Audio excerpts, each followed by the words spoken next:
Les cours des bêtes vous est présenté par les éditions Griffes Rouges. Attention, ce podcast est narré par un homme au charisme presque divin et aux manières d'une rare distinction. Toutefois, certains propos pourraient heurter les sensibilités. Les récits qui vont suivre contiennent des passages explicites et parfois troublants. Vous en serez avertis. Oh, un nouveau venu. J'arrive à ressentir votre soif pour le mystère jusqu'ici. Est-ce l'appel du troublant qui parvint à vous convaincre, ou est-ce l'attirance pour le malin? Dans tous les cas, cher auditeur, bienvenue dans mon domaine, dans un monde de cauchemars et de diablerie. Bienvenue dans l'écho des bêtes. C'était dark ça? Inquiétez-vous pas, je suis pas toujours de même. Où le suis-je?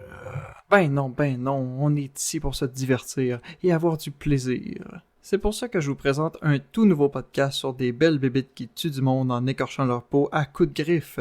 Oui, j'ai des problèmes, mais j'assume. Qu'est-ce que l'écho des bêtes, me demanderiez-vous? Il s'agit d'un podcast créé par mes soins afin de vous présenter d'innombrables créatures issues de légendes, mythologies et folklore. Je vous parlerai de leurs origines ainsi que de leur impact au travers de l'histoire avec un gros H. Afin de partir la machine du bon pied, je suis sûr que ça se dit, je me dois de vous parler de mon monstre préféré. Peut-être est-ce même le vôtre? Je parle bien sûr du loup-garou. Avec le vampire, cette créature est probablement la plus connue, grandement aidée par les œuvres cinématographiques qui lui sont dédiées. Mais vous allez voir que les mythes s'éloignent plutôt pas mal de ce que nous présente Hollywood depuis plus de 80 ans. Sans plus attendre, parcourons l'histoire jusque dans les plus lointains recoins de l'humanité afin de découvrir ensemble le mythe du loup-garou. Donc avant toute chose, qu'est-ce que c'est un loup-garou? Partons du principe que vous habitez dans une grotte depuis près d'un siècle afin de définir clairement cette chose. On parle de loup-garou ou de lycanthrope lorsqu'un homme se transforme à la pleine lune en une bête assoiffée de sang et qu'il terrorise les contrées par sa présence démoniaque.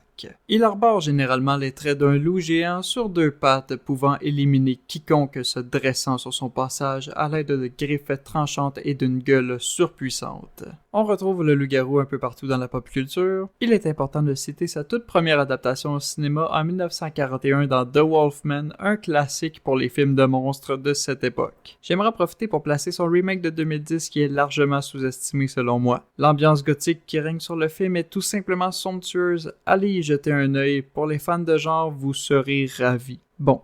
C'est sûr qu'il y a une scène ridicule avec Anthony Hopkins et Benicio del Toro qui font de la lutte en loup-garou, mais sinon, ça reste excellent. Il ne faudrait pas oublier la saga Underworld où une variante du lycanthrope est présentée. On peut dire la même chose de la saga Twilight qui a pris une majeure liberté avec le mythe. Je ne vais pas trop m'étendre sur le sujet, je risque d'enflammer les passions de certains partisans endormis de la Team Jacob. Du côté des livres, je peux citer le fabuleux Harry Potter and the Prisoner of Azkaban d'où provient le professeur Lupin, mon amour. Il existe également Cycle of the Werewolf par Stephen King, un court roman relatant d'attaques de loup-garou au courant d'une année. Comme dernier exemple, je me devais de parler de l'épique saga du loup de feu par l'exquis Sean Parsons où la figure de la bête y est représentée avec brio. Je ne dis pas juste ça parce que c'est moi l'auteur. J'aurais pu parler de pop culture encore longtemps, mais je me devais de caser à quelque part que j'écris des livres. N'hésitez surtout pas à me soutenir, il me tarde de manger autre chose que des biscuits soda. Être un artiste au Québec, c'est tellement génial.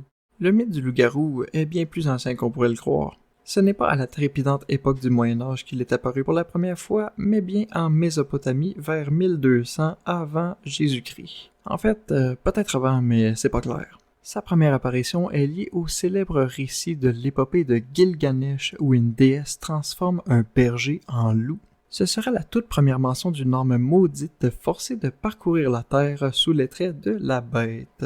Dans les Métamorphoses d'Ovide, écrit vers l'an 8 après JC, Lycaon, roi d'Arcadie, est transformé en loup par le dieu Zeus pour avoir voulu lui servir de la chair humaine. Et oui les enfants, il est très important de craindre le courroux de Zeus, grande divinité de l'Olympe trop occupée à tromper la déesse du fucking mariage Héra avec tout ce qui bouge, allant même jusqu'à se changer en animal afin de capturer des enfants parce que ô grand Zeus en tombe en amour. Ah, la mythologie grecque, que je t'aime malgré tes nombreux problèmes. Au Moyen Âge, on parle surtout de pacte avec le diable ou d'être maudit par Dieu ou par un saint homme de l'Église. C'est surtout dans cette période que le mythe est devenu plus clair et similaire à la créature que l'on connaît aujourd'hui. Au travers les siècles, le loup-garou a connu plusieurs variantes. Je vous ai parlé du maudit, c'est le classique issu du folklore. Dans la culture nordique, on y décrit que l'on pouvait volontairement se changer en lycanthrope par le biais de rituels chamaniques. Les participants à ces séances pouvaient alors prendre la forme d'un loup pour voyager spirituellement et ainsi acquérir une puissance redoutable. On peut penser aussi aux Ulfennar, ces guerriers semblables aux Berserkers qui se concentraient sur l'essence du loup afin de terrasser leurs ennemis. Ceux-ci ont bel et bien existé en passant, et si on oublie les crimes horribles qu'ils ont commis, dont viol, esclavage et tuerie de masse, ça reste quand même des légendes incroyables. Dans la fiction moderne, on peut penser au lycanthrope génétique. C'est probablement le type le plus connu aujourd'hui et le plus répandu. On le retrouve surtout dans les sagas de The Witcher ou Underworld. Comment devenir un loup-garou génétique, me demandez-vous? Mais c'est très simple. Il suffit d'être assez stupide pour sortir la nuit dans la forêt, présenter ton cou au premier gros toutou qui passe, qui fait des grès, et il suffit d'attendre. Si la bête ne te dévore pas après t'avoir mordu, tu devrais obtenir ses capacités, à savoir une force surhumaine et des capacités de régénération hors du commun. Je ne vais pas flabbergaster beaucoup de monde en déclarant que le loup-garou n'a jamais existé. Par contre, il existe un trouble mental nommé lycanthropie clinique. C'est un léger problème plutôt rare qui fait en sorte que Roger va croire fermement qu'il peut se transformer en animal la majorité du temps en loup. Donc si le soir, à la tombée de la nuit, vous entendez votre voisin hurler à la lune, premièrement, peut-être devriez-vous penser à changer de quartier, et deuxièmement, eh bien, il s'agit sûrement d'une pauvre âme souffrant de lycanthropie clinique, ou de quelqu'un avec de sérieux problèmes de consommation. La drogue, c'est non, les enfants. Et là, je vous entends tous me demander, mais Sean, comment pouvait-on se débarrasser d'une telle créature? Oui, je vous entends. À moins que ce soit les voix dans ma tête, bien sûr. Dans le folklore, il existait plusieurs façons diverses et variées afin d'éliminer un loup-garou. Tu pouvais tout simplement le fesser à coups d'épée si l'envie te prenait. Je conseille juste d'attendre que la bête ne soit pas dans sa forme de bête, justement. Sous sa forme humaine, le loup-garou pouvait être décapité, ce qui reste la façon la plus simple, entre très gros guillemets, afin de s'en débarrasser. Sinon, tu pouvais tout simplement y sacrer le feu. Y a pas mieux pour purifier. On pouvait également pratiquer un exorcisme sur le damné. Logique. Pas logique. Y a rien de logique avec tout ça puisqu'on parle de quelqu'un de maudit ou possédé, mais tout de même. Dans des cas plutôt spéciaux, on pouvait tout simplement retirer la peau du loup. Ouais, je me vois mal faire une douce séance de coiffure avec une créature pouvant m'arracher la face. En fait, il s'agissait plutôt d'enlever une peau maudite d'un loup que pouvait porter le lycanthrope. Et l'argent dans tout ça, me demanderez-vous? Eh bien, il n'est jamais dit précisément dans le folklore qu'une balle en argent puisse achever un loup-garou. Cette idée vient surtout du cinéma dans The Wolfman, encore lui. L'argent reste un métal purifiant, mais tenter de vous débarrasser d'un lycanthrope à l'aide de celui-ci se verrait plus qu'inutile. Et fatal. Même que, selon certaines sources, tuer un loup-garou serait tout simplement impossible. C'est surtout parce qu'il n'est jamais vraiment clarifié avec certitude comment les tuer. Toutes les méthodes que je vous ai présentées seraient issues que de sources obscures, rendant toutes mes recherches absolument inutiles. Il y a tellement de mythes entourant la bête qui vient en fait de notre époque. Par le passé, la notion de transmission de la malédiction par morsure n'était jamais mentionnée. Personnellement, l'idée de la morsure est une idée beaucoup plus cool et attrayante que de pitcher une peau de loup sur un dude afin qu'il se transforme, mais bon, qui suis-je pour juger? L'un des exemples les plus connus concernant les mythes modernes est celui de la transformation à la pleine lune. Sans surprise, cette idée viendrait d'Hollywood. Certains récits folkloriques affirment que les loups-garous se transforment à Noël, question de scraper le party bien comme il faut. Il y a rien de plus plate que de recevoir plusieurs paires de bas en cadeau et de voir que ton frère a reçu une PlayStation pour qu'ensuite tu te fasses arracher les jambes par une bestiole affamée par ta chair. Question de rester dans l'esprit des fêtes, un lycanthrope pouvait se transformer également le vendredi saint. Dans d'autres traditions, le loup-garou reste sous sa forme animale jusqu'à plusieurs semaines ou durant 7 ans ou durant tous les samedis uniquement, pourquoi pas. C'est vraiment juste du bingo rendu là. Faut juste que tu sois chanceux dans ta malchance. Je comprends plus pourquoi l'idée de la pleine lune a été appliquée dans les films. Puis si vous pensez que ces créatures sont issues que des légendes, eh bien vous auriez raison. Mais mettons qu'on laisse de côté notre cerveau 2 minutes, penchons-nous sur de véritables cas de soi-disant lycanthropes ayant frôlé notre belle terre polluée, ravagée par la guerre et la famine, les maudites brocheuses, les... Oups, attendez, on m'indique que je dois reprendre mes calmants. Ça sera pas long. Bon oui, les véritables cas. L'un des cas les plus célèbres fut celui de Peter Stumpf, aucune idée si je le prononce comme il faut par contre. Son histoire est terrible sur tellement de points. Le seul côté positif est que celle-ci a inspiré l'excellente chanson 1589 par Powerwolf. Alors, ce bon vieux Peter était un fermier vivant en Allemagne du 16e siècle. Veuf de 2 enfants, il a eu une relation intime avec une parente éloignée appelée Katharina Trump. Eh bien, alors qu'il s'apprêtait à attaquer une enfant, l'homme aurait perdu une dent en mordant une pièce de métal que portait la fillette. Alertés, les villageois se sont rués sur le fermier et l'ont soumis à la question. Stumpf va avoir pratiqué la magie noire depuis ses 12 ans, une activité récréative comme une autre. Il a dit que le diable lui avait donné une ceinture magique qui lui a permis de se métamorphoser, prenant l'apparence d'un loup. Mais ce n'est pas tout. Il aurait également admis avoir été, et je cite, pendant 25 ans, un buveur de sang insatiable qui s'est égorgé de la chair de chèvre, d'agneau, de mouton, aussi bien que de celle d'hommes, de femmes et d'enfants. Il a reconnu avoir tué et mangé un total de 14 enfants, 2 femmes enceintes et leur fœtus.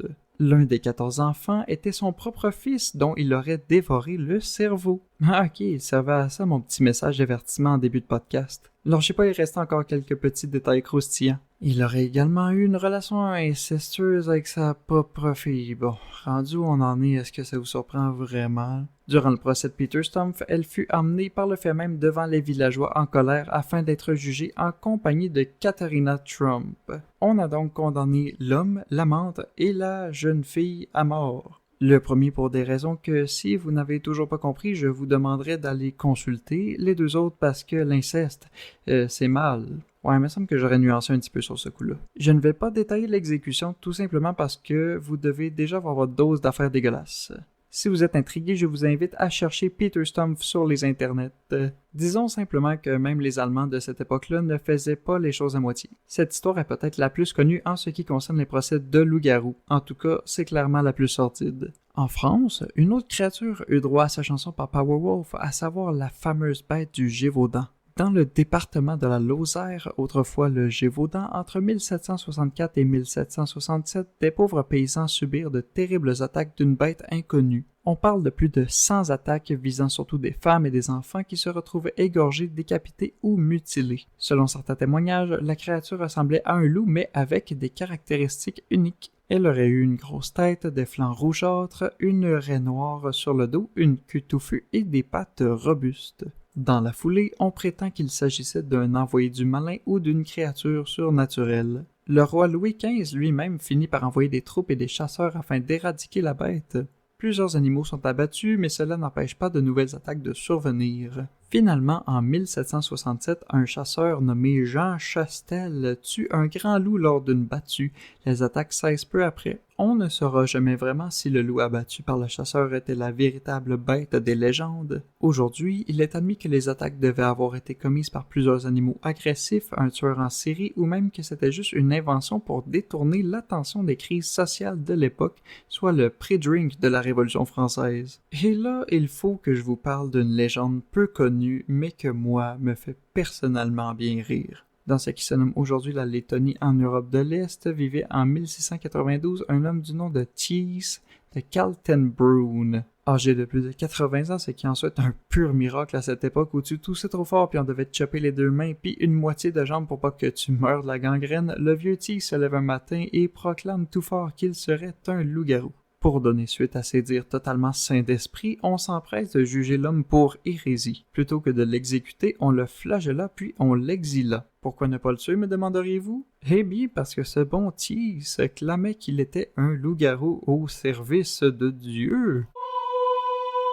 J'aurais tellement voulu inventer ça, mais pour citer David Goudreau, c'est documenté. Le soir, le vieil homme prétendait se changer en loup avec sa gang d'amis afin de rendre une petite visite au diable en enfer, toi chose, puis d'y péter la gueule à lui et ses sorcières. Comme je vous le dis, saint d'esprit le bonhomme. Le gars était tellement sûr d'être au service de Dieu que ça a convaincu ses bourreaux de le laisser vivre dans son coin sans trop de problèmes. Il rejetait toute forme d'association avec le malin et niait être une créature démoniaque, ajoutant qu'une fois mort, son âme irait au paradis puisqu'elle aura été au service du Seigneur. Terminons ensemble ce podcast avec une légende bien de chez nous au Québec, celle du loup-garou de Kamouraska. Pour tous ceux qui écoutent ce podcast depuis un autre pays que le Canada, Kamouraska est une municipalité située sur la rive sud du fleuve Saint-Laurent dans l'est du Québec. Très bon endroit pour observer le fleuve, dormir dans des cabanes dans les bois et avoir peur des ours qui sont sûrement trop occupés à se pogner le beigne à quelque part dans la nature plutôt que de te pouffer tout rond. Je ne parle pas par expérience personnelle.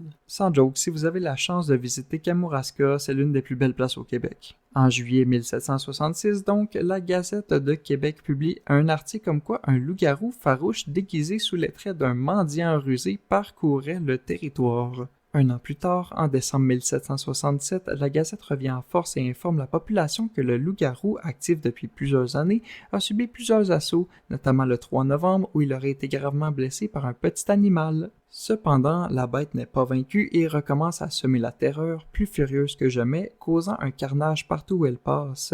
Le public est mis en garde contre les ruses de cette malicieuse créature. Et j'ai lu quelque part comme quoi un soir, un curé s'était tanné de toute cette affaire-là et aurait décidé de confronter la bête en y pitchant de l'eau bénite et en y montrant son crucifix. Il n'y a pas de véritable source fiable concernant ce récit, juste des éléments oraux du folklore. Le loup-garou de Kamouraska aurait été changé ainsi après avoir omis de se confesser ou d'accomplir ses Pâques pendant 7 ans. D'autres récits font également mention de gens ayant vendu leur âme au diable ou menant une mauvaise vie, c'est-à-dire ayant une conduite hors des préceptes de l'Église. Le loup-garou, même aujourd'hui, continue d'alimenter les légendes et les histoires autant dans les jeux vidéo, dans la littérature ou le cinéma. Il occupe une très grande place dans mon cœur et ce depuis très longtemps. J'espère que cet épisode vous a plu. Restez à l'affût pour de nouveaux épisodes de ce podcast. J'ai plusieurs mythes et légendes à vous faire découvrir. Donc d'ici la prochaine fois, dites-vous une chose, lorsque la nuit tombe et qu'un ciel aussi obscur que la toge de la mort se dévoile, craignez l'approche de l'écho des bêtes. Je me nomme Sean Parsons et on se retrouve une autre fois dans un prochain podcast. Vous pouvez retrouver chaque épisode de ce podcast sur vos plateformes préférées ainsi que sur ma page YouTube Sean W. Parsons. N'hésitez pas à y jeter un petit coup d'œil.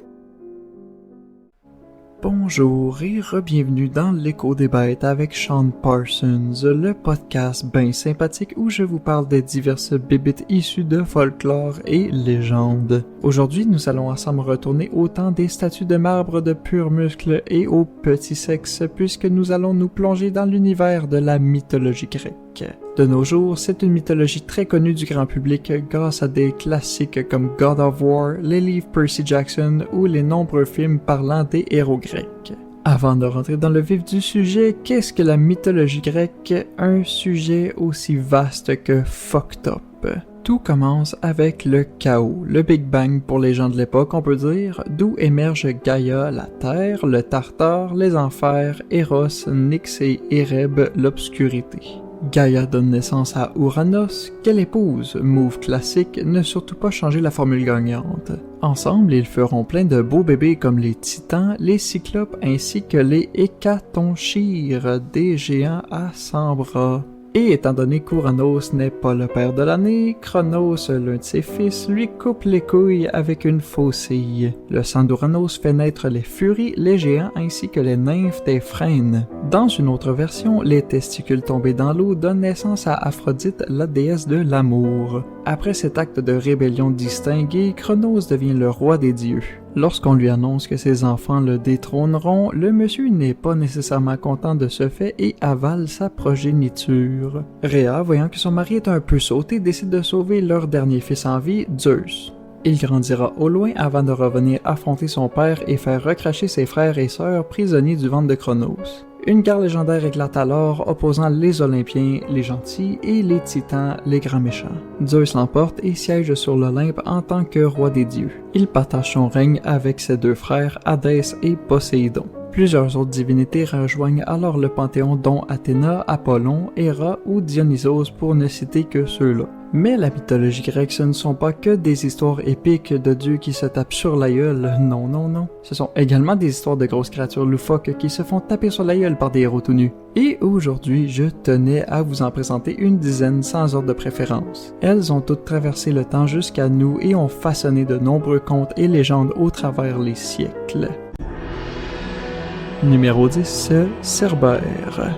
Ah, Cerbère, durant un long moment, ce fut ma créature préférée de ce top 10. J'ai toujours eu une petite affection particulière pour les canidés de toutes formes. Il s'agit d'ailleurs peut-être de l'un des monstres les plus populaires parmi toute la mythologie grecque. Il s'agit tout simplement d'un chien à 3 têtes gardant l'enfer. Dans le fond, une belle petite bête que j'aurais tendance à vouloir flatter parce que je suis un peu tata et que j'aime un peu trop les chiens, même ceux qui ont le potentiel de me bouffer tout rond. Dans la mythologie, aucun être vivant ne pouvait entrer en enfer sous la supervision de Cerbère. En théorie, ça n'a pas empêché Héraclès de le traîner jusqu'au roi Eurysthée pour sa célèbre 12e tâche. Pour rappel, après avoir été plongé dans une folie meurtrière par Héra, la femme de Zeus, Héraclès tue ses enfants et sa femme. Le héros consulta alors l'oracle de Delphes afin de connaître une façon de se racheter. Celle-ci lui ordonna de se mettre au service de son cousin le roi Eurysthée qui lui imposa à son tour les fameuses 12 tâches. L'affaire, c'est que le roi n'aime pas son cousin du tout et cherchera à lui refiler des tâches impossibles pour le commun des mortels afin de le tuer. Étant le fils de Zeus et d'une mortelle... Ah, c'est pour ça qu'Héra n'est pas contente. Ben coudonc. Héraclès triomphe à chaque fois. Désirant en finir avec le héros qui ne fait que s'attirer la gloire de tous, Eurysthée envoie l'homme chercher Cerbère en enfer. Hadès autorise son neveu à emporter son chien jusqu'en Grèce à la condition de ne pas le blesser et de le faire sans armes, ce qu'il fera. Numéro 9, le Minotaure. Autre bébite très connue de ce palmarès, le Minotaure est une créature d'une taille immense dépassant aisément la taille d'un humain. Il possède un corps d'homme mais est doté d'une tête de taureau au regard de furie. Dans certaines versions, il est doté de sabots ainsi que de pattes de taureau et peut même posséder des griffes. Un bon jour, le roi Minos de Crète déclare à la population que les dieux le soutiennent dans son règne. Tout le monde fait « Ben oui, toi! » Fait que le gars leur dit « Checkez-moi ben ». Il prie ensuite Poséidon de lui envoyer un taureau qu'il sacrifiera en son nom. Étant un bon gars, le dieu accepte la demande du roi et fait surgir des mers une bête merveilleuse. Là par contre, Minos n'est pas trop sûr parce que l'animal est vraiment beau. On peut donc comprendre que l'homme a mon degré d'intelligence face aux bêtes.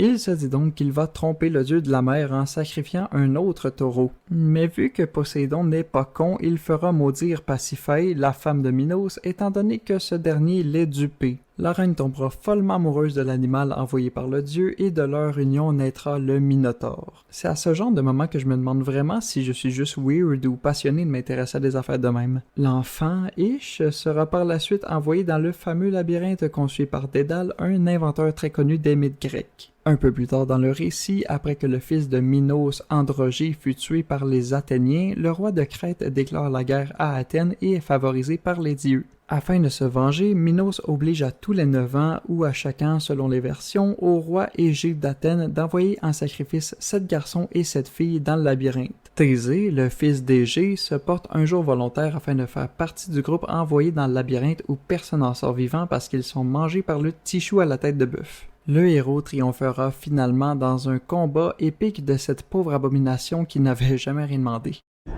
Numéro 8, la chimère. Bon, comment expliquer ça sans sonner bizarre? Dans la mythologie grecque, la chimère est une créature fantastique malfaisante, jusque-là on se comprend. Son corps est généralement mixé entre celui du lion et de la chèvre, en plus d'avoir une queue de serpent. Pour en ajouter une petite coche, elle pouvait également cracher du feu. La chimère ravageait la région de Lycie en Turquie aujourd'hui, en brûlant les récoltes, les villages et par le fait même quelques gens au passage. On demanda à Bellérophon, fils de Poséidon, de mettre un terme aux agissements du monstre. Montant Pégase, l'homme brava la bête depuis les cieux.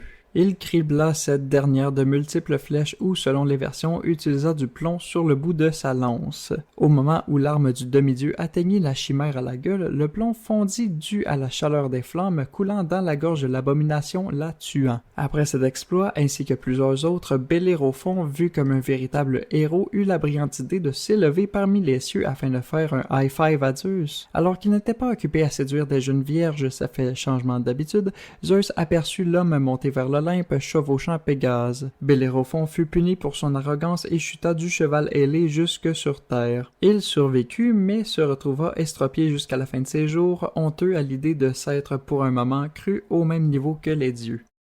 Numéro 7. Le Cyclope. Généralement de très grande taille, les cyclopes sont des géants pourvus que d'un seul œil. Ils sont principalement reconnus pour être des forgerons hors pair ainsi que des fins bâtisseurs. Ce sont ces créatures qui ont forgé les éclairs de Zeus, donc un excellent point à mettre dans leur CV. C'est dans l'Odyssée d'Homère que l'on fait la douce rencontre avec l'un de ces monstres. Durant son long périple en mer, le héros Ulysse, après la guerre de Troie, tombe sur une île où demeure Polyphème. Il est important de noter que Polyphème aime déguster la chair des malheureux qui s'aventurent sur son île. Le Cyclope capture ainsi l'équipage d'Ulysse et l'enferme dans une caverne où sont amassés de nombreux moutons. Plusieurs des compagnons du héros sont mangés puisque les règles d'hospitalité ce n'est pas vraiment l'affaire des cyclopes. Étant donné qu'il a un léger mauvais pressentiment par rapport à son hôte et qu'il a peur que sa femme l'attende trop longtemps pour le souper, Ulysse décide d'établir un plan afin de s'échapper de l'île. Il perce l'œil de Polyphème et s'accroche au ventre des moutons présents dans la grotte. Son équipage l'imite et ensemble, ils s'évadent. Le cyclope tente le dos de ses bêtes mais ne parvient pas à trouver ce qui aurait été ses futurs snacks. Un détail important, quand Ulysse s'est présenté au méchant géant, il a affirmé se nommer personne. Quand Polyphème s'est fait percer l'œil, il hurla alertant les autres cyclopes de l'île. Quand ceux-ci vinrent à la rencontre de leurs semblables, Polyphème a juste dit que c'était personne qui l'avait blessé. Les autres monstres se sont alors dit qu'il ne devait avoir absolument aucun problème dans ce cas. Polyphème avait juste un œil transpercé de bord en bord en pissant le sang, mais tout va bien. C'est alors que, rejoignant son embarcation, Ulysse eut la brillante idée de révéler son véritable nom, son adresse, le nom de jeune fille de sa mère et son numéro d'assurance sociale au Cyclope afin de le narguer. Ce qu'il ne savait pas, c'est que Polyphème avait pour papa Poséidon. Celui-ci, pas content qu'on rit de son fils différent des autres, s'acharna sur Ulysse, prolongeant son périple dans les mers. Numéro 6. Typhon. Celui-ci est un peu spécial puisque Typhon est le père de plusieurs monstres connus de la mythologie grecque. Parmi eux, on peut compter Cerbère, le lion de Némée, la chimère ou encore l'hydre de Lerne. Il est le monstre le plus grand et le plus redoutable de la mythologie grecque. Il avait un visage bestial, des ailes, d'innombrables têtes de serpents à la place des mains et un bas de corps constitué de serpents enroulés. Ses yeux lançaient des éclairs de feu et des pierres enflammées tombaient de sa bouche. À se demander comment cette affaire-là pouvait se reproduire. Mais ce physique quelque peu unique ne l'a pas empêché d'attirer la convoitise d'Échidna, une femme serpent, ok je comprends, la mère de tous les monstres. À un moment donné, Typhon se lève un matin et se dit que ce serait une excellente idée de renverser Zeus. Bien que l'intention était bonne, l'exécution laissait un peu à désirer. Le dieu du ciel lui lança tous ses éclairs en plus de lui sacrer une montagne, le mont Etna, à la gueule. Depuis ce jour, Typhon est fait prisonnier des entrailles de la montagne. Numéro 5. Le Sphinx. Ah là, je vais vous parler d'une belle histoire d'amour. Tout commence dans la ville de Thèbes où le petit prince Édipe est emmené devant un oracle. Celui-ci prédit qu'Édipe tuera son père et épousera sa mère. Devant cette nouvelle des plus réjouissantes, les parents décident de gentiment abandonner leur enfant aux mains d'étrangers. Il sera élevé loin de ses terres sans connaître ses origines. Donc là, ses parents ont dû se faire une couple de high-five en se disant qu'ils avaient évité la prophétie. Plusieurs années passent alors qu'Édipe est devenu grand. Un jour, alors qu'il prend une bière avec les boys, je suppose, il apprend la prophétie qui prétend que l'homme tuera son père et épousera sa mère. Horrifié à cette idée, il quittera Corinthe, sa terre d'accueil, pour éviter de réaliser les prédictions de l'oracle sans savoir qu'il était adopté. Oups! En chemin, il croise un chauffeur qui n'avait pas mis son clignotant en voulant changer de voie trop près d'Édipe. Étant donné que ce dernier tient au code de la route, il pète une coche et tue un vieil homme présent dans le chariot sans savoir que c'est son père. Il réalise alors une partie de la prophétie. Youpi! Notre héros se dirige ensuite vers Thèbes où le monstre qui nous intéresse se situe. Désolé en passant pour tous ceux qui n'aiment pas quand ça n'aboutit pas vite dans les podcasts, mais je ne peux pas toujours résumer les trucs à le Sphinx est une bébite mi-femme, mi-lionne avec des ailes qui menace de bouffer tout le monde sur place et passer au point suivant. À Thèbes, donc, se trouve le Sphinx, une bébite mi-femme, mi-lionne, avec des ailes qui menacent de bouffer tout le monde sur place. Seulement, la créature est une petite taquine et offre à la population de résoudre une énigme afin de peut-être les épargner. L'énigme étant quel est l'animal qui marche à 4 pattes le matin, 2 à midi et 3 le soir? La réponse est l'homme, réponse qu'Édipe trouvera en un claquement de doigts. Humilié, le Sphinx va se pitcher du haut d'un rocher. Coudon, on peut-tu être plus mauvais perdant? Reconnaissant, les habitants de Thèbes font d'Édipe leur nouveau roi. Ça tombe bien, leur dernier est mort il y a pas longtemps. L'homme est donc promis à la reine Jocaste, sa propre mère, et réalise pleinement la prophétie. Que c'est cute! Tout ça pour que le Sphinx apparaisse pendant 2 lignes dans mon texte. Numéro 4, les centaures. Mi-homme, mi-cheval, les centaures étaient connus pour leur comportement problématique. C'est un peu l'équivalent des gens qui fêtent trop fort à la Saint-Jean que tu entends gueuler jusqu'à 4 heures du matin. Ce sont des êtres impulsifs, violents, qui ont un petit penchant sur l'enlèvement des femmes pour sûrement les emmener en dessous des couvertes pour jouer aux cartes. L'un des centaures les plus célèbres se nomme Chiron. Contrairement à ses confrères, celui-ci est sage, patient et érudit. Fils du titan Chronos, il est maître de la médecine, de la chasse ou même de la musique. Il fut le mentor de nombreux héros grecs dont Achille, Jason ou encore Héraclès. Il connut une fin tragique lorsque Héraclès le blessa par accident à l'aide d'une flèche trempée dans le venin de l'hydre de Lerne. Zeus met fin à ses souffrances en le plaçant dans le ciel et fait de lui la constellation du Centaure. Il existe 4 types de centaures. Le bucentaure, dont le corps est celui d'un taureau assimilé au minotaure. L'onocentaure, avec un corps d'âne, peut-être celui qui a été le moins chanceux de la gang parce que je ne connais personne que son rêve c'est d'être moitié homme, moitié âne. L'ichthyocentaure, aussi appelé centaure triton ou centaure marin avec un corps de poisson et des pattes avant de cheval. Ah, finalement, on a un challenger quant au titre du pire centaure parce qu'il n'y a pas moyen que cette affaire-là survive logiquement dans l'eau comme sur Terre. Et enfin, on a le centaure commun, aussi appelé hippocentaure avec un corps de cheval et un buste d'homme. Numéro 3, l'hydre de Lerne. Oh, celui-là, c'est mon chouchou, j'adore ce monstre, c'est mimi. Bon, il peut t'arracher la face plus vite que j'arriverai à le flatter, mais coudonc, ça a l'air que je suis insensible au danger évident. Dans la plupart des versions, l'hydre possède un corps de serpent et a entre 5 et 9 têtes. L'une d'elles, représentant la tête intelligente, était immortelle en plus d'être partiellement recouverte d'or. Celle-ci dirigeait le corps de la créature. Son haleine, soufflée par les multiples gueules, exhale, un mot prestigieux, un dangereux poison même pendant son sommeil. Héraclès fut chargé de l'abattre lors de l'un de ses 12 travaux. Durant son combat, le héros réalise que d'abattre une tête en fait pousser 2 autres, ce qui est tout de même fâcheux, on va se le dire. Il dut donc brûler à mesure chaque tête tranchée afin qu'elle ne repose pas pour ensuite trancher la tête en or afin de l'enterrer quelque part. Pauvre petite chose, partie trop tôt. Oui, mais Sean, elle tuait du monde partout où elle passait, ça reste quand même un monstre abominable qui méritait de mourir. Et vous auriez raison, petite voix dans ma tête, mais qu'est-ce que vous voulez? Je ne peux résister à des beautés pareilles. Numéro 2, Pégase.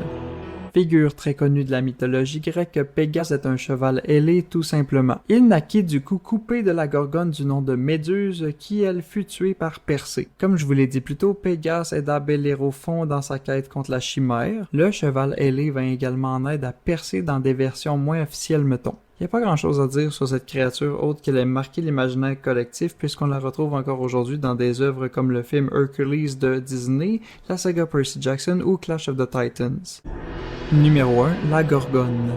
La représentation la plus reconnue aujourd'hui d'une gorgone est celle d'une femme avec des serpents à la place des cheveux. Elle aurait la capacité de changer les gens en pierre d'un simple regard. Dans certaines versions, elle ne posséderait pas de jambes mais bien une queue de serpent, des crocs, des ailes, des yeux de laser, l'habilité de changer l'heure à sa guise et pouvait faire pousser l'herbe grâce à la pensée. Bon, je me suis peut-être emporté sur les 3 derniers éléments. Il existerait 3 gorgones dans la mythologie grecque. La première se nomme Euryale, la deuxième Sténo et la troisième Méduse. Les 2 premières sont immortelles, pas la troisième parce que... À la base, dans l'une des versions la plus connues, Méduse était une prêtresse d'Athéna qui s'est fait agresser dans le temple de la déesse par nul autre que Poséidon. Coudon, il est donc ben là souvent aujourd'hui. Donc, logiquement, pour la punir, elle fut changée en gorgone. Attends un peu. D'accord, j'ai bien lu, désolé. Méduse est donc simplement une victime d'un viol commis par un dieu et punie par une autre déesse pour affront qui ne la concernait pas.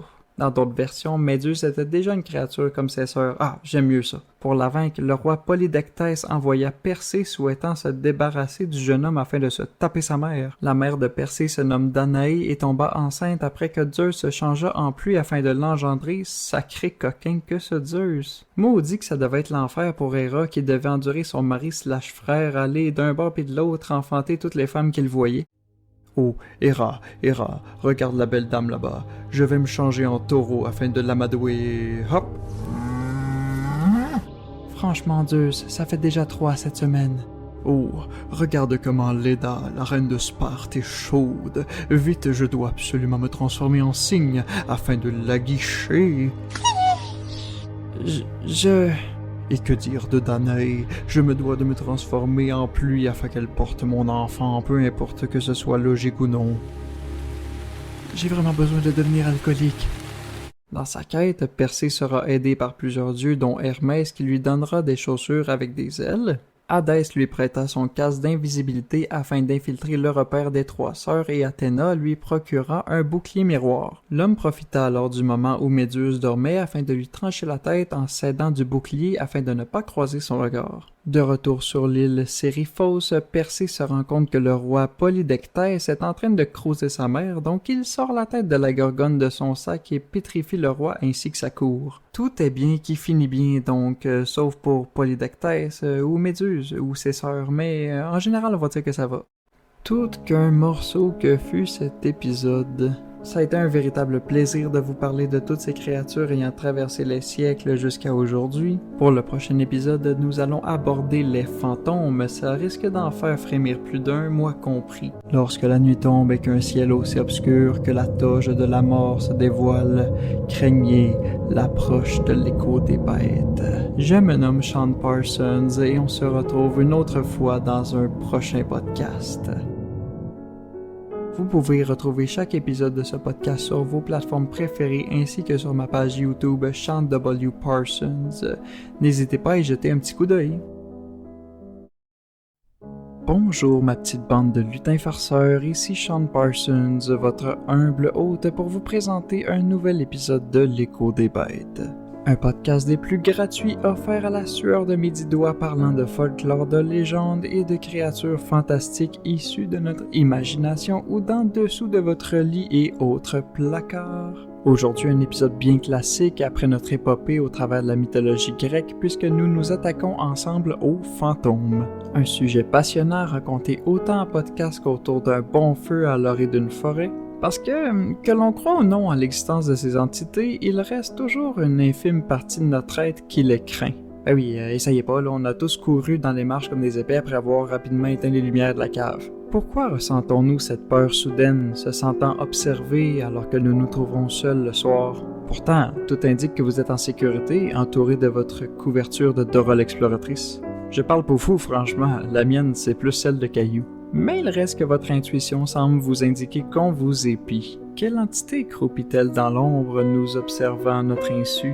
Juste à vous en parler, j'en ai des frissons. Alors laissez-moi vous conter diverses histoires de peur qui sauront vous tenir éveillés un peu plus tard cette nuit.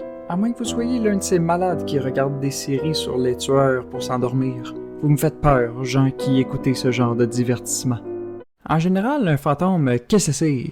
Ben, en gros, il s'agit de l'apparition ou de la manifestation de l'esprit d'une personne décédée, et il est souvent perçu comme une forme immatérielle ou translucide qui conserve parfois l'apparence qu'avait la personne de son vivant. Donc non, je m'excuse, les fantômes, ce ne sont pas des monstres couverts d'un drap blanc. J'ai été menti durant toute mon enfance, j'ai été berné, trompé par mes proches.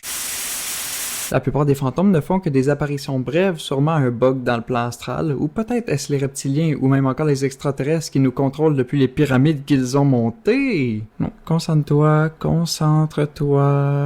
Ils sont généralement translucides et témoignent d'un teint des plus pâles. Soit moi, peu importe la période de l'année, parce que l'été j'ai trop chaud et l'hiver j'ai trop fret, donc je ne sors pas. Certains sont même liés à des objets qui les empêchent de quitter définitivement notre monde afin de bien se reposer comme il se doit. On peut remonter jusqu'à 2000 ans avant ce fameux Jésus-Christ en Mésopotamie où on évoque les premières tablettes cunéiformes, ou je sais pas qu'est-ce que ça veut dire, qui évoquent les étimus des esprits des morts. Selon mon dieu ChatGPT, ces tablettes seraient des morceaux d'argile sur lesquels on écrivait à l'aide d'un calame, un bâtonnet taillé en biseau, en y imprimant des petits signes en forme de clous ou de coins. L'argile était ensuite séchée au soleil ou cuite dans un four pour la conserver. Merci ChatGPT. Si on ne respectait pas les rituels funéraires des monsieur et madame défunts, leurs esprits pouvaient devenir errants et malfaisants. Ils deviendraient ainsi des cauchemars pour les vivants, amenant avec eux maladie et malchance. On pratiquait alors des exorcismes afin de les chasser définitivement vers le monde souterrain du nom d'Irkala.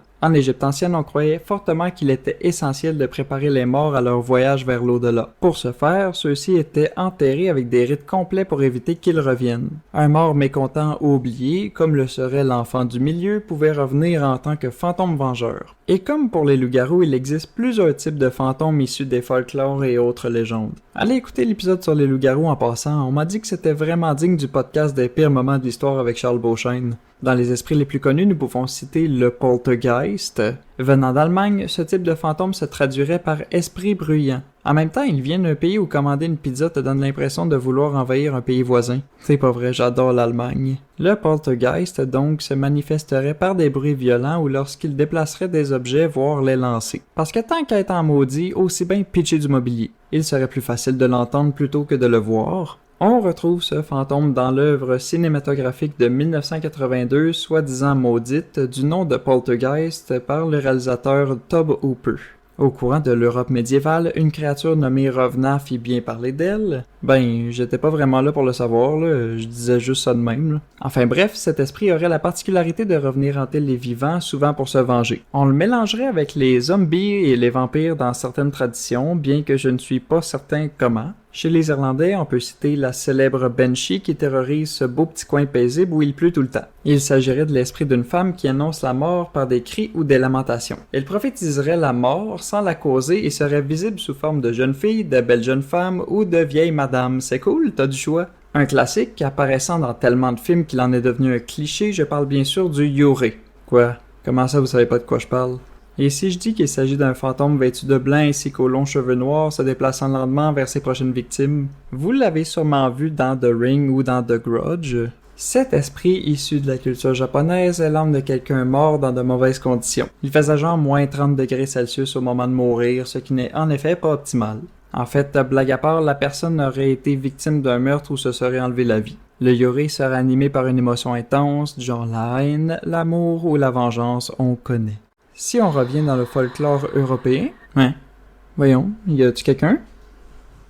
Bizarre. Oui, comme je le disais, du côté du folklore européen, nous retrouvons un fantôme très connu du nom de Dame Blanche. Cette coquette dame apparaît également dans certaines légendes québécoises, mais c'est vraiment en Europe qu'elle brille. Il s'agit de l'esprit errant d'une femme qui apparaît sur les routes ou dans des lieux anciens. Elle serait souvent liée à une histoire de trahison ou de chagrin amoureux. Parfois, on la croit bienveillante.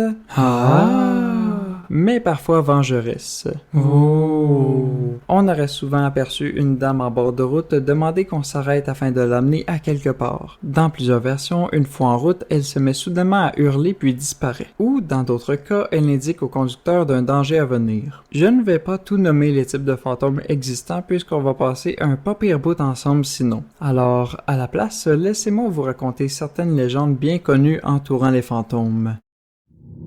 La Llorona.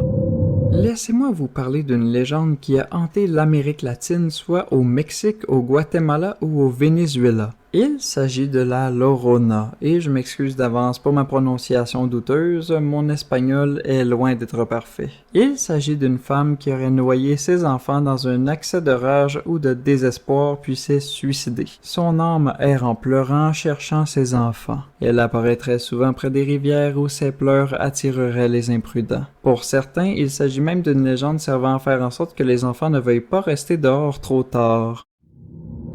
Le fantôme d'Anne Boleyn.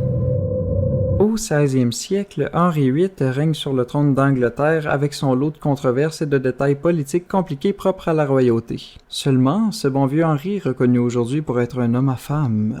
Durant sa vie, il aura filé la bague au doigt à 6 femmes différentes quand même. Dans un temps où effleurer de loin la pensée de pouvoir divorcer t'envoyer en enfer direct sans réclamer 200$, c'est quand même un exploit remarquable. Pour ce faire, il aurait manipulé les lois religieuses de ce temps en plus de rompre les liens avec l'Église catholique. L'une des raisons principales de ses nombreux divorces fut que chacune de ses épouses ne pouvait lui donner un héritier mâle. Peut-être que s'il avait eu des meilleures habitudes de vie, Henri aurait sûrement eu son héritier mâle, mais bon. La première femme du roi se nommait Catherine d'Aragon. Ne pouvant se contenter de ce mariage, Henri VIII courtisait également notre principale intéressée, Anne Boleyn. Cette dernière ne souhaitait toutefois pas consommer, les galipettes en dessous découverte, vous connaissez. You go, girl, tu fais bien de te poser un homme incapable de résister à l'appel de la chair et de mettre des limites et... Ah non, elle est tombée enceinte du roi.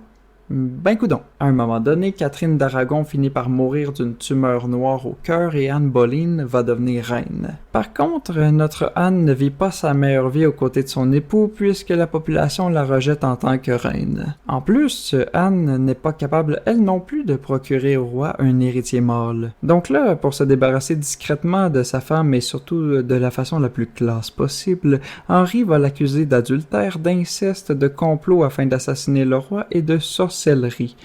Classe. Depuis ce jour, son fantôme hanterait plusieurs lieux, notamment la Tour de Londres, où elle apparaîtrait sans tête dans une robe Tudor. Le fantôme de la pauvre dame serait vu le jour de l'anniversaire de son exécution. Le château de Glamis. Dirigeons-nous maintenant vers le meilleur pays au monde, à savoir l'Écosse.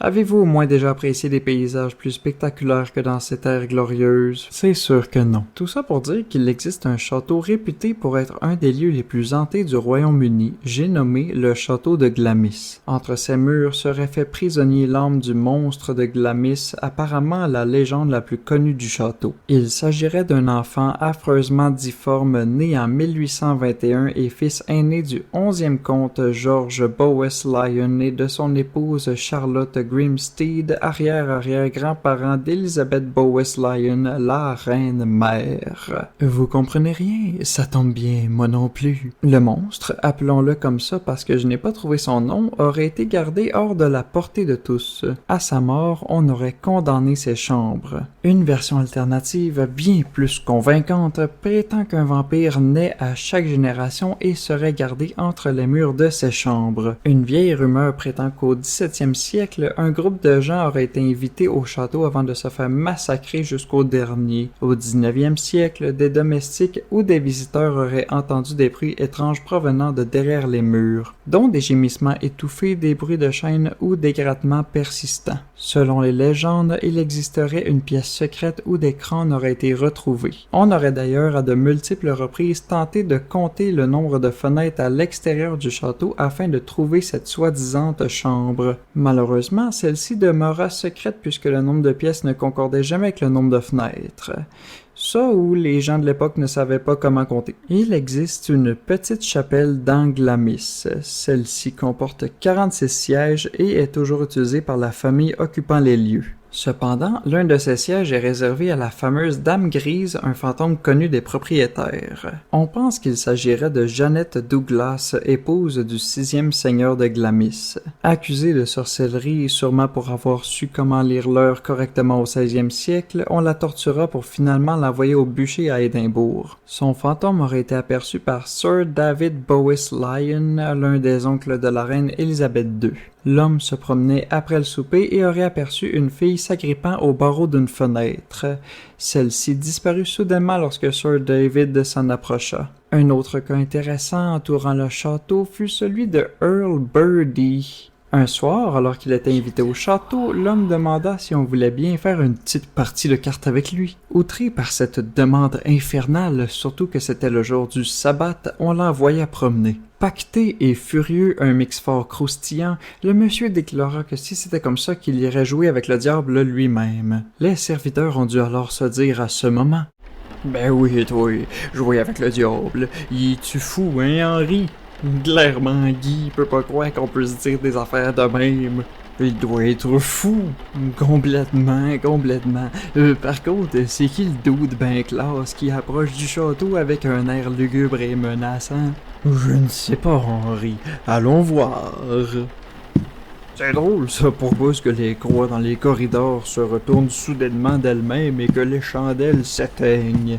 Ça n'a sûrement aucun rapport avec le fait que notre invité a menacé de vouloir jouer aux cartes avec le diable, probablement la température. Oui, que nous vaut la présence d'un inconnu en plein milieu de la nuit, un soir de pleine lune, un vendredi 13 à 3 heures du matin. Mes salutations. Il semblerait qu'un certain Earl Birdie cherche un partenaire pour jouer aux cartes. Puis-je entrer afin de le rejoindre? Mais certainement, qu'est-ce qui pourrait mal se passer, hein, Henri?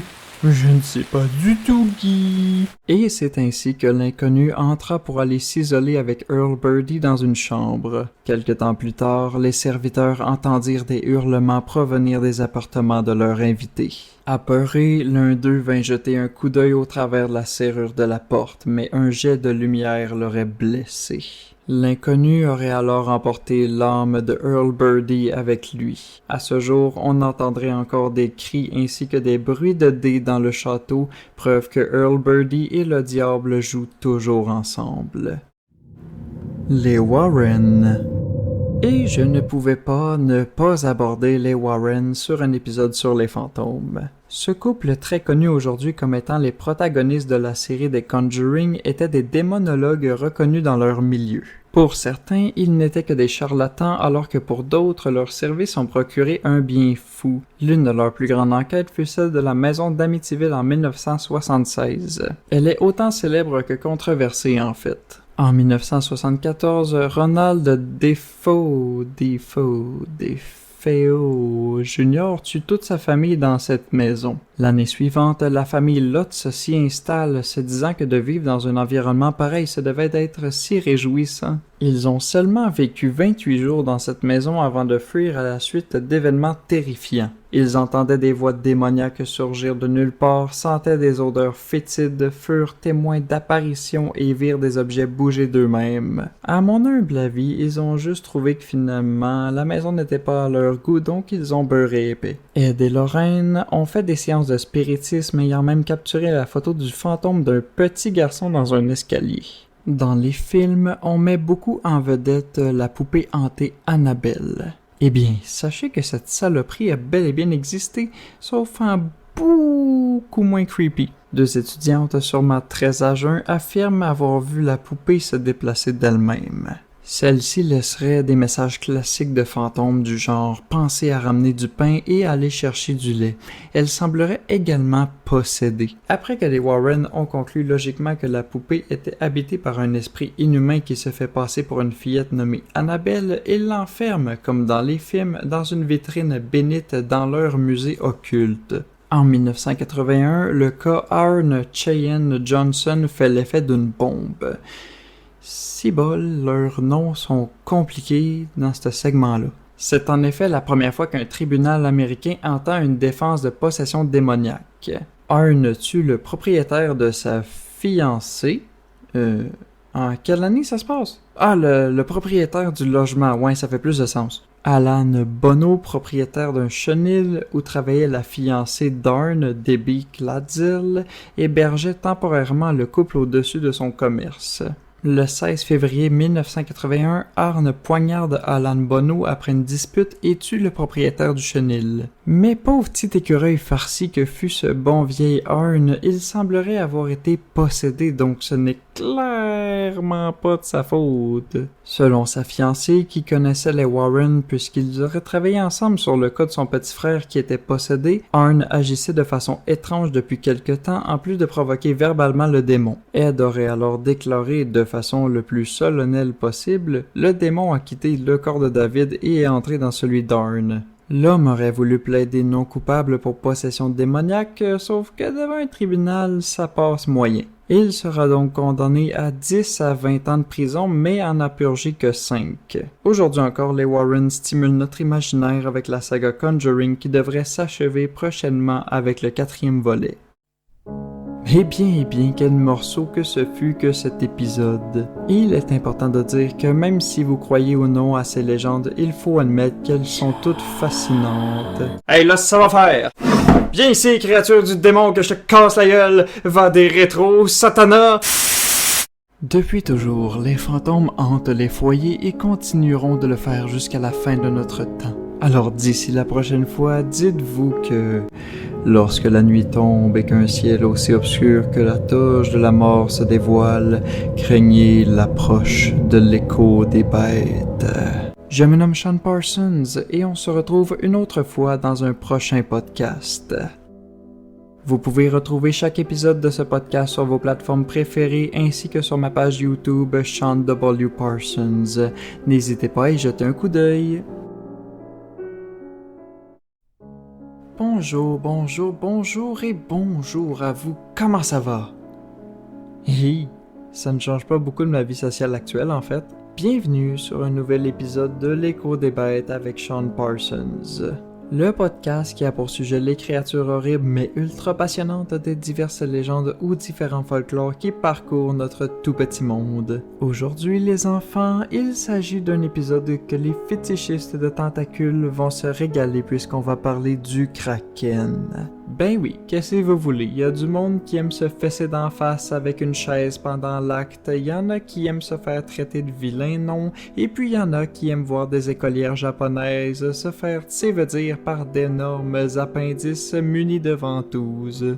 Mais en fait, un kraken, qu'est-ce que c'est? C'est en fait très simple.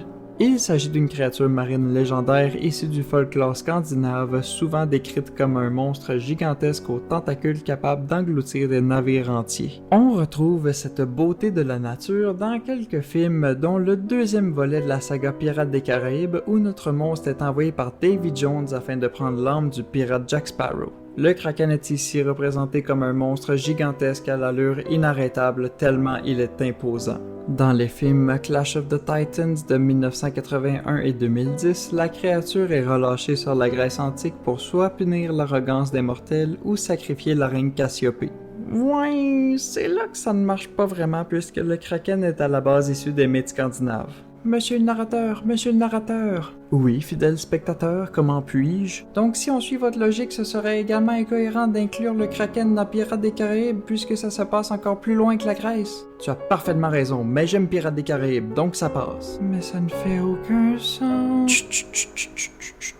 Afin de connaître les origines du Kraken, nous devons remonter jusqu'en 1555. À cette époque, un certain Olaus Magnus, un ecclésiastique suédois et historien, publie une encyclopédie sur les peuples nordiques. Ok, bonne chance, futur moi, à l'enregistrement pour la suite. L'œuvre du monsieur se nomme Historia de Gentibus Septentrionalibus. Tu me diras, chante du futur si tout s'est bien passé. Eh bien, chante du texte, je peux te dire que ça a été difficile, mais qu'avec beaucoup d'efforts, on arrive à tout accomplir. Je suis si fier de toi, chante de l'enregistrement audio. Je t'aime tellement, chante du texte. Oh, ma psychose refait surface. Attendez un instant.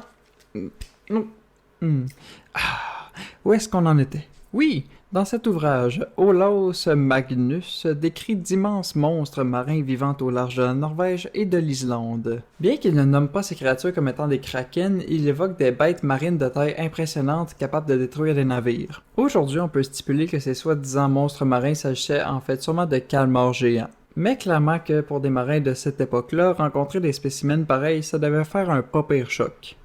Ah, quelle belle journée pour voguer en mer. Je ne pourrais être plus d'accord, le ciel est dégagé, les vagues tranquilles et on ne manquera pas de poissons cette saison. Ça c'est certain. Thierry? Pourquoi est-ce qu'un tentacule monte progressivement sur la proue? Je ne sais pas. Oh mon dieu, il y en a tellement qui sortent de l'eau. Capitaine, quelqu'un, un monstre nous attaque. Vite, au canon, sortez les armes. Thierry, où sont passés tes vêtements? Ben quoi? Y a juste moi que ça allume ou... Je suis certain que ça s'est passé de même. Au XV111 siècle... attendez, mon cerveau a pas processé que c'était des chiffres romains. Donc, au 18e siècle, Éric Pontoppidan, un évêque de Bergen, en Norvège, publie un ouvrage qui s'intitule « S'il te plaît, un nom simple, s'il te plaît, un nom simple ». Ah ben, il s'agit de The Natural History of Norway. Faut bien croire qu'ils se sont forcés et je leur en remercie. Ce serait dans ce livre qu'on nous livre. Hihi. Pour la première fois, une description systémique est nommée du Kraken. Ponto Pidan décrit notre monstre vedette comme un gigantesque monstre marin capable de tirer le navire vers les abysses.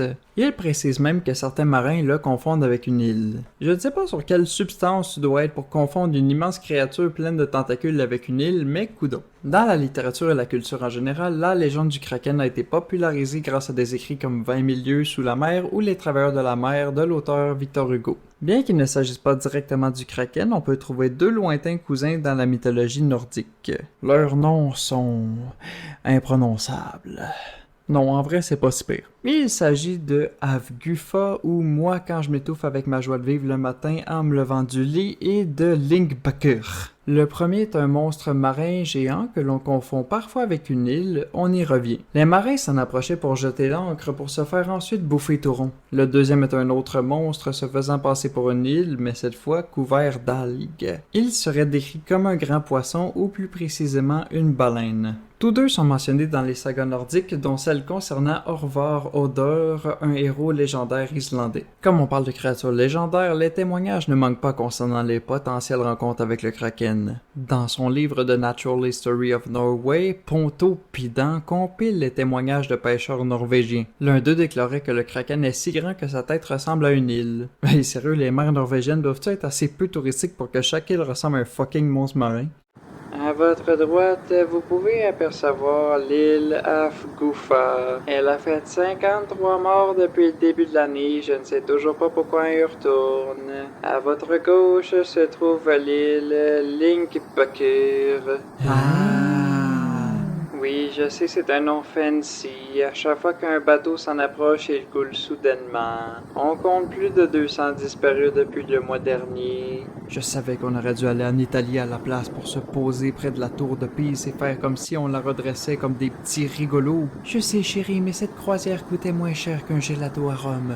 Dans ses écrits, Ponto Pidan rapporte que les pêcheurs évitent les zones où le Kraken relâche des bulles de peur qu'il ne remonte. Mais je sais que c'est pas ça qui vous intéresse. Vous, votre trip, c'est le sang et les histoires dark. Ça tombe bien parce que moi aussi ça a de l'air. L'une des figures ayant rendu célèbre le Kraken se nomme Pierre Denis de Montfort, ayant vécu au 18e jusqu'au 19e siècle. Il s'agit d'un naturaliste français passionné par les céphalopodes. En gros, des genres de mollusques dont la tête est munie de tentacules, genre des pieuvres, genre poulpe géant, genre Kraken.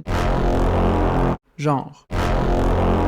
Monsieur de Montfort aurait affirmé que 10 navires de guerre auraient disparu dans la flotte britannique en 1782. La raison? Des pieuvres géantes. Par contre, on dit également qu'il exagère peut-être, alimentant le mythe du Kraken.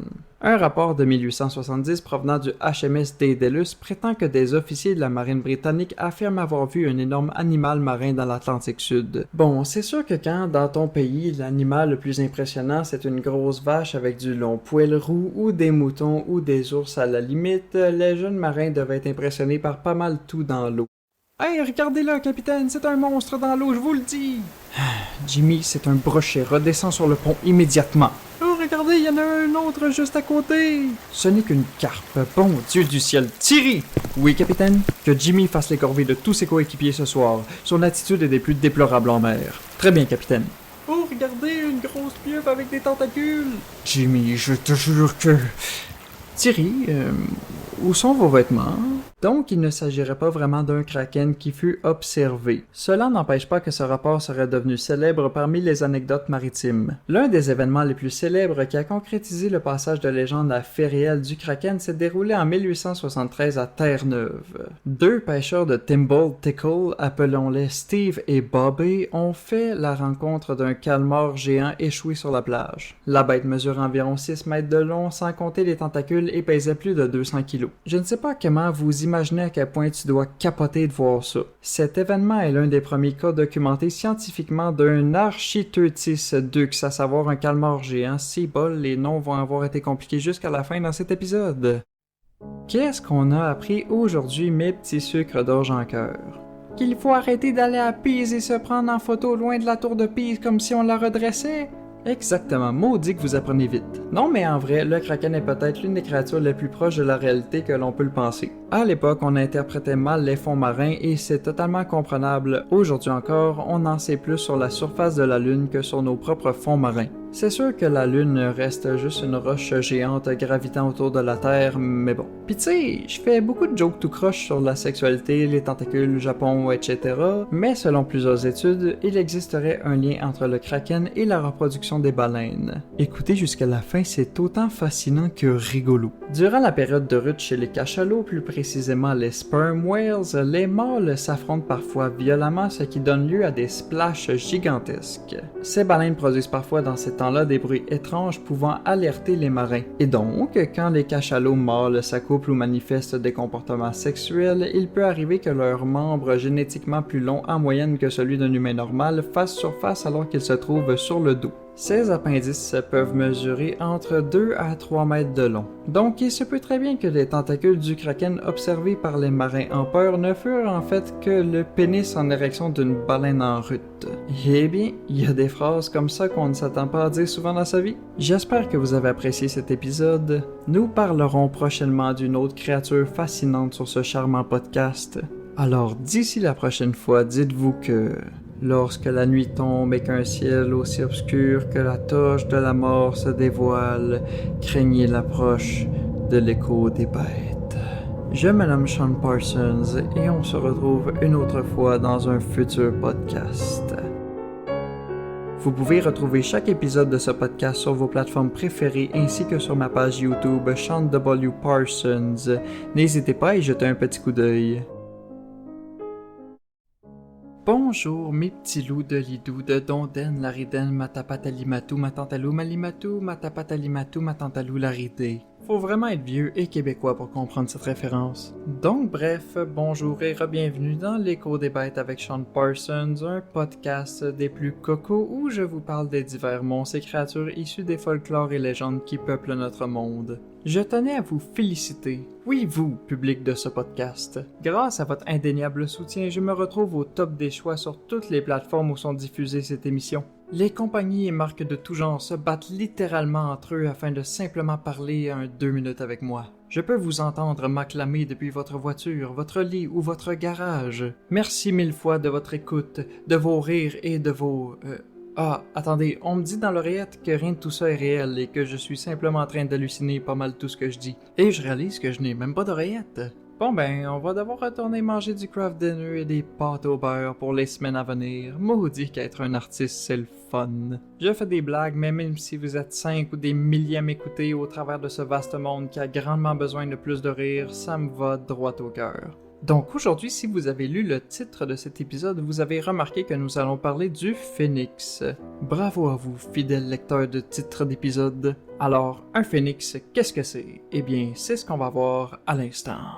Le phénix est un oiseau mythique qui est reconnu pas mal partout aujourd'hui pour renaître de ses cendres. On le surnomme également oiseau de feu, donc vous pouvez pas mal l'imaginer comme vous le voulez rendu là. Il est souvent décrit comme un oiseau magnifique de grande taille avec des couleurs vives, notamment le rouge et l'or rappelant les flammes. Si vous êtes certain de ne pas savoir ce qu'est un phénix, souvenez-vous de Fawkes, l'oiseau de Dumbledore, dans la saga Harry Potter. Ah, je sens que j'ai regagné l'attention de plusieurs. Le phénix que nous connaissons aujourd'hui est principalement issu des écrits de l'historien grec Hérodote. Toutefois, cet oiseau serait inspiré de son lointain cousin de l'Égypte ancienne portant le doux nom de Bénou. Ou, si vous voulez être plus précis, je peux vous donner son nom en hiéroglyphe, à savoir une jambe munie d'un très long pied, suivi d'un pot avec des vagues flottant au-dessus, suivi d'un oiseau blanc aux longues pattes, ainsi que suivi d'un canard. Ouais, je pense que Bénou, ça fait la job finalement. Celui-ci était souvent représenté comme un héron cendré né de lui-même sur une pierre sacrée à Héliopolis. Cet oiseau sacré était associé au soleil, à la résurrection, à la création, au dieu soleil Ré, à Vénus, au marché de la bourse et au Canadien de Montréal. Il y a peut-être quelques éléments qui se sont rajoutés sans que je le veuille, désolé. C'est dans les textes des pyramides vers 2400 avant Jésus-Christ que le Bénou fait son coming out. Soit 2 millénaires avant la première apparition du phénix en Grèce quand même. Dans son œuvre Histoire, livre 2, Hérodote décrit un oiseau venant d'Arabie qui, tous les 500 ans, construit un nid d'encens et de myrrhe dans lequel il meurt. Puis, un nouveau phénix renaît de ses restes et transporte le nid à Héliopolis en Égypte, sûrement pour aller chiller avec les membres de sa famille. Dans la Rome antique, on vole le mythe du phénix aux Grecs. C'est pas comme si c'était la première affaire qu'ils avaient retranscrit à leur sauce. Ils avaient bien beau être au top du monde durant leur époque, mais il y en a pas un maudit qui était capable de créer un mythe original sans copier la mythologie grecque. Bon, je dis ça, mais j'ai effectué aucune recherche. À Rome, donc, Ovide, un poète latin, a écrit dans ses Métamorphoses un long poème épique parlant de la star de notre épisode. Le récit d'Ovide met en avant le caractère cyclique de la nature et la capacité de la vie à se renouveler constamment. Le phénix incarne la renaissance, la persistance et une forme d'immortalité à travers la succession des générations. Dans la Rome antique, Tacite, l'un des plus grands historiens et sénateurs romains de l'Antiquité, mentionne dans son texte Annales... Non, pas de joke à faire là-dessus, je n'ai pas 3 ans, désolé. Je disais donc que Tacite mentionne que l'apparition d'un phénix est un présage rare, annonçant la fin d'un âge et le début d'un nouveau cycle cosmique. La renaissance du phénix ne serait pas seulement un événement individuel, mais bien un phénomène universel presque apocalyptique. Une couple de siècles plus tard, au Moyen Âge, soit au 12e jusqu'au 14e siècle, le phénix est souvent décrit comme un oiseau solitaire. Ouh, est-ce donc ma véritable nature? Après tant d'années à me questionner sur qui je suis, pourquoi suis-je, que choisir, pour qui voterai-je pour les prochaines élections, j'ai trouvé ma voie. Je suis phénix. Ah non, je suis juste Sean.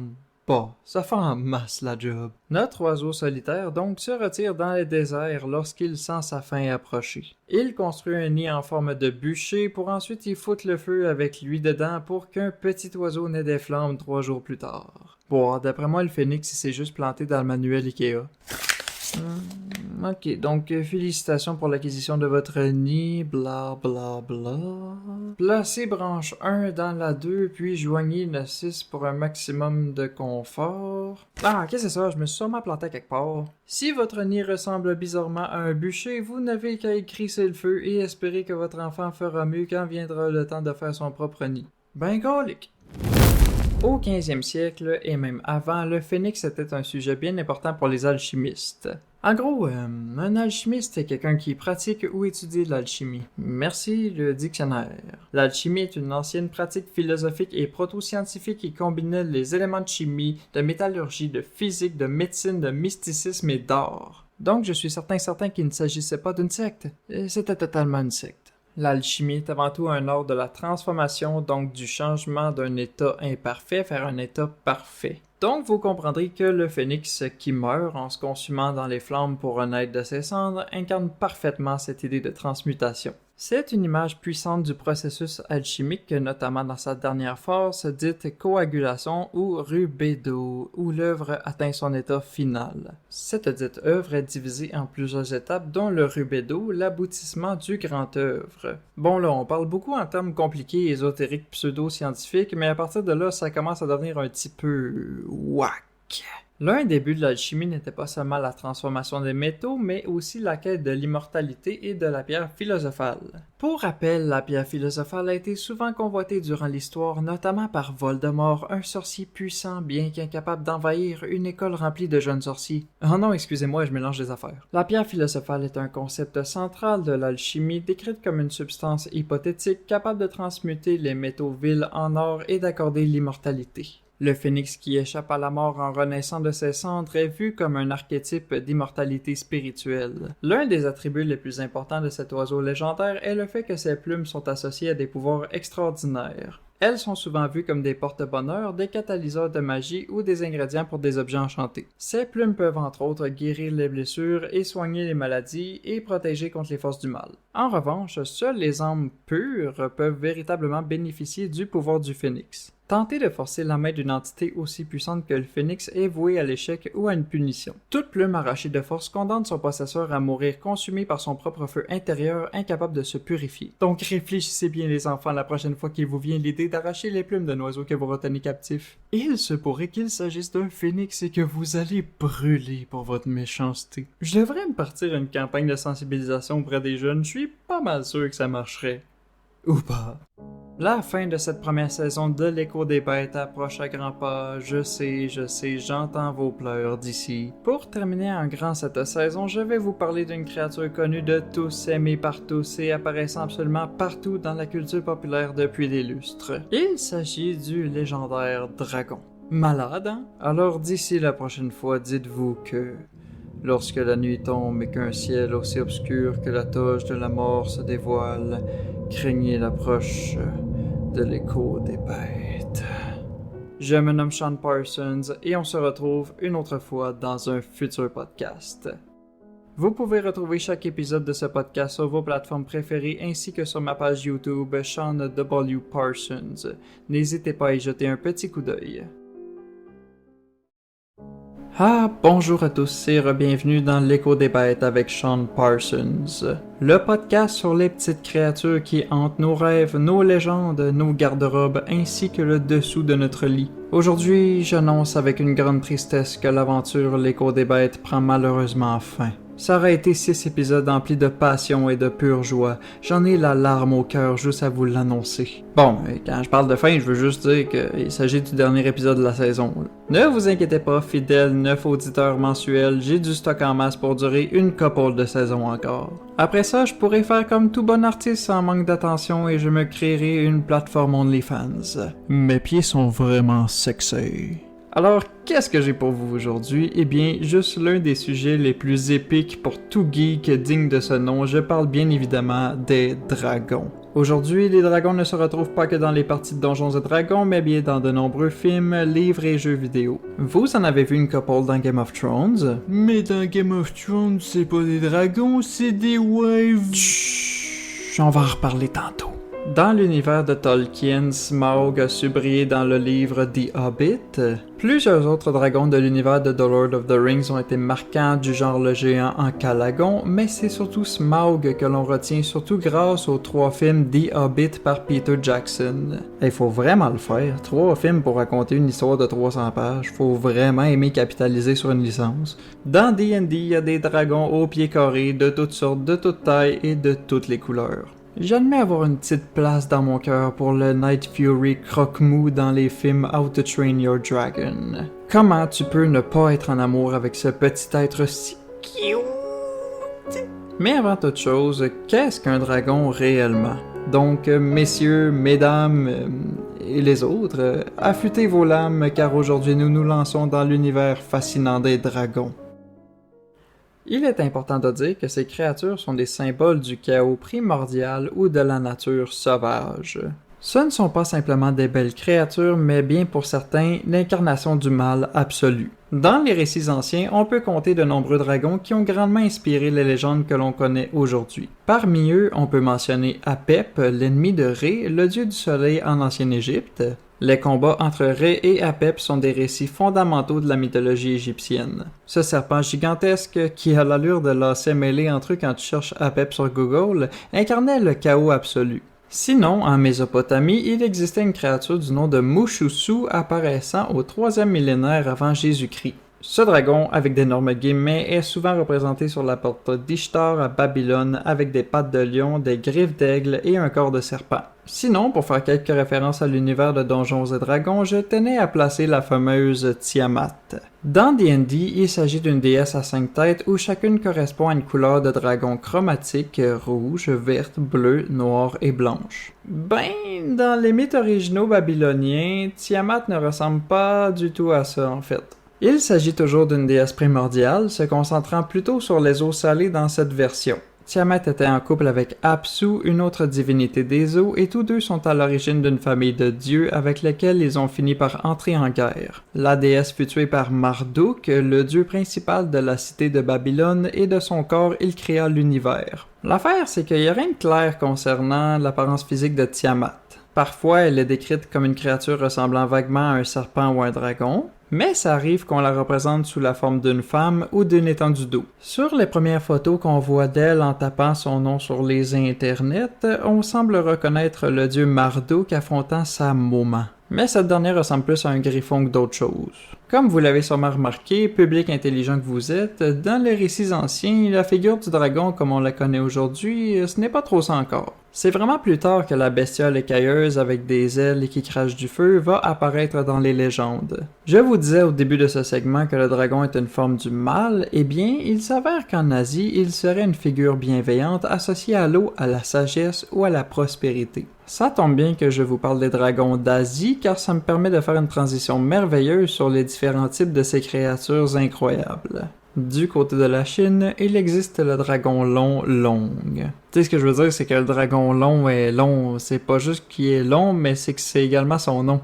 Je vais dire Long à partir de maintenant. C'est peut-être le type de dragon le plus connu avec son cousin européen. On le décrit avec un long corps serpentiforme doté d'une barbe de chèvre, des griffes d'aigle, muni d'écailles de carpe, en plus de posséder des cornes de cerf. Il ressemble en fait au dragon qui se trouvait sur les chemises au début des années 2000. J'espère que cette référence va parler à plus de monde que je le crois. Et comme je le disais, le dragon Long est un symbole de pouvoir, de noblesse, de bonne fortune et est associé avec les empereurs. Leur rôle varie entre contrôler la météo et garder les palais royaux. Ils habitent dans les rivières ou tout autre cours d'eau et peuvent voler malgré le fait qu'ils ne possèdent pas d'ailes. Du côté de l'Europe, c'est là qu'on retrouve nos types de dragons chers à nos cœurs d'occidentaux. Il a un corps massif, 4 pattes griffues, posséderait des ailes ultra badass pouvant raser des villes et pourrait cracher du feu. En plus de pouvoir voler, ces bestioles auraient la peau quasi impénétrable et sont souvent représentées comme étant des gardiens de trésors. Vite de même, on peut penser à Smaug dans le Hobbit ou à Fafnir dans la mythologie nordique. Dans la même région du monde, je peux également vous parler des Wyverns. Mais des Wyverns, c'est pas des dragons! Bon, ça fait depuis le début de l'épisode que tu te retiens, Jean-Gaston, vas-y. Illumine-moi de ton savoir. Pourquoi est-ce que les Wyverns ne seraient pas des dragons? Ben là, des dragons ça a 4 pattes, puis les Wyverns ça a 2 pattes. Tu ne peux donc pas l'appeler dragon, je l'ai vu sur TikTok. Ok, donc j'imagine que le Long non plus c'est pas un dragon avec ses écailles de poisson, sa barbe de bouc puis ses cornes de cerf. Regarde bien, et je m'adresse à tout public d'internet, une Wyvern a des écailles, a des ailes et a une face de gros lézard avec plein de beaux crocs bien pointus. Tu y enlèves 2 pattes pis c'est plus un dragon? Mais... je l'ai vu sur TikTok. Pauvre petite brebis égarée. En Afrique et en Haïti, il existe un légendaire serpent arc-en-ciel du nom de Aïda Wedo. Il serait connu pour soutenir la terre et les cieux sur son dos. Quelque chose de très surprenant par rapport à cette bête unique est le fait qu'elle possède une double personnalité. L'une des 2 parties, la rouge, serait mâle, tandis que sa partie bleue serait femelle. Chez les peuples aztèques et toltèques au Mexique, on décrivait un dragon au nom semblable à ton auto qui a une grande difficulté à partir l'hiver. Je parle bien évidemment du le Quetzalcoatl, ou tout simplement le serpent à plumes. Merci beaucoup la traduction. Ces plumes sont d'ailleurs multicolores comme notre ami le Aïda Wedo d'Afrique. Considéré comme une divinité créatrice, responsable de la création du monde et des humains, le Quetzalcoatl est décrit comme un héros ayant apporté au peuple des connaissances, des techniques et des arts comme l'agriculture, l'écriture et le calendrier. Il s'agissait d'une créature très importante pour la culture aztèque qui était vénérée par la population. Je ne vous mentirai pas que je trouve ce dragon absolument malade et original. Je vous ai parlé du dragon Long de Chine, et bien laissez-moi vous parler plus en détail d'une légende provenant cette fois du Japon. Il s'agit du combat opposant le dieu Susanoo au dragon à 8 têtes Yamato no Orochi qui veut dire tout simplement le grand serpent à 8 têtes. C'est tellement cool comme nom. Après avoir été banni des cieux par les autres dieux, Susanoo fut exilé sur Terre. Dans sa route, pleurant sûrement à chaudes larmes dues à son rejet de ses Nami, il tomba sur une famille également en pleurs. La rencontre a sûrement ressemblé à ça d'ailleurs. Oh, que ma vie est terrible! J'ai l'impression que le ciel s'acharne sur mon existence. J'ai été banni pour mes fautes et je dois en payer le prix. Quelle injustice! Et vous, vieillard, quel est votre problème? Ça ne doit pas être pire que moi. Eh bien, disons que c'est délicat, dieu Susanoo. J'écoute, mortel. Disons qu'un dragon vraiment méchant du nom trop cool de Yamato no Orochi mange l'une de nos 8 filles à chaque année par cruauté. Et disons que sur nos 8 filles, il n'en reste qu'une encore vivante, mais c'est sûr que c'est moins pire que votre situation.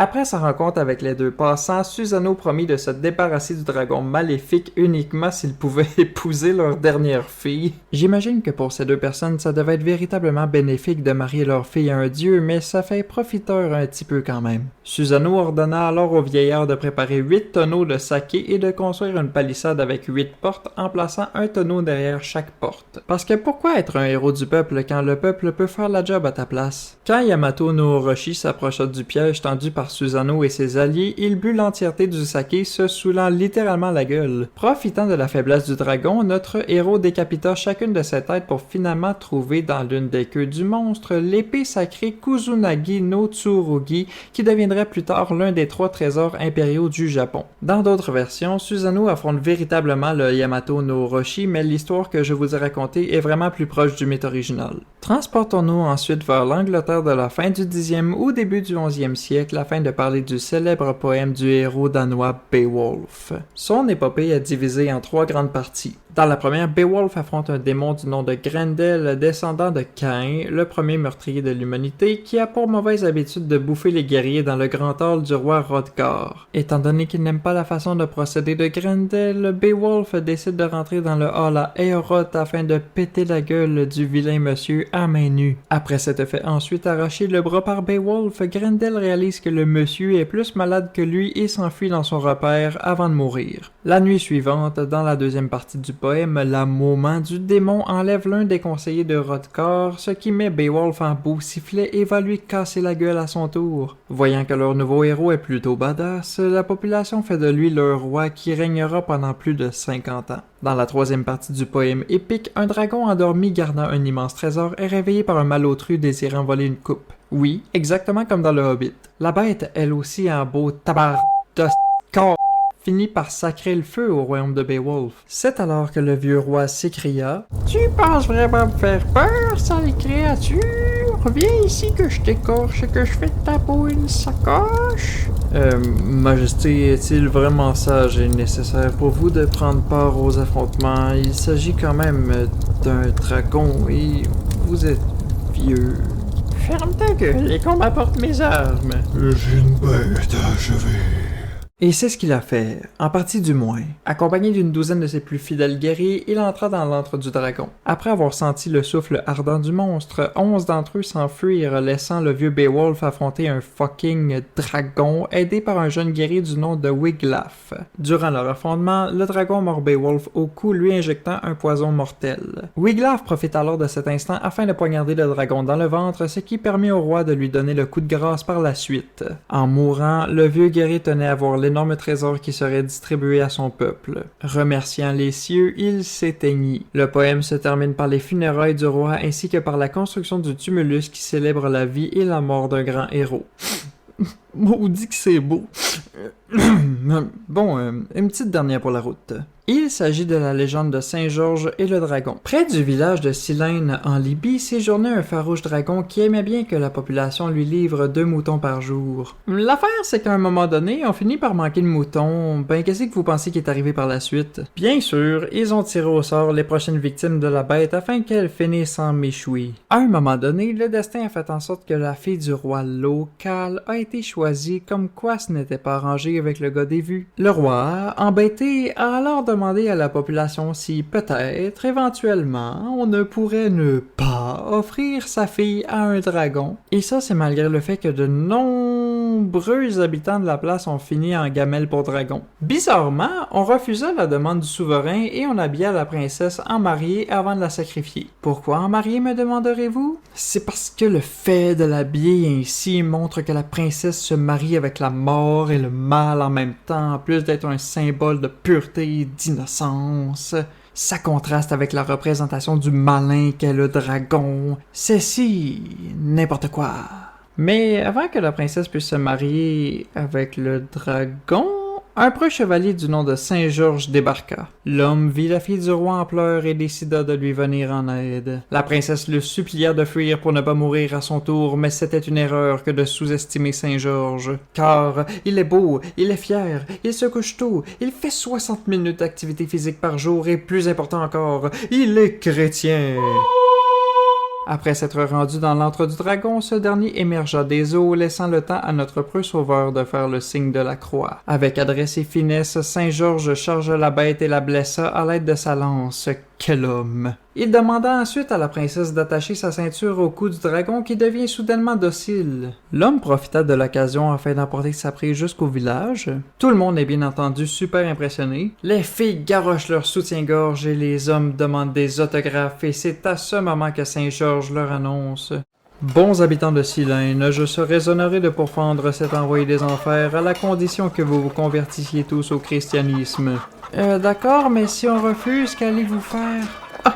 Mais rien du tout, voyons! Acceptez, maudits hérétiques, ou je relâche cette satanée bête sur vos terres. Je ne vois pas pourquoi nous n'accepterions pas. Vous êtes tellement bons et beaux.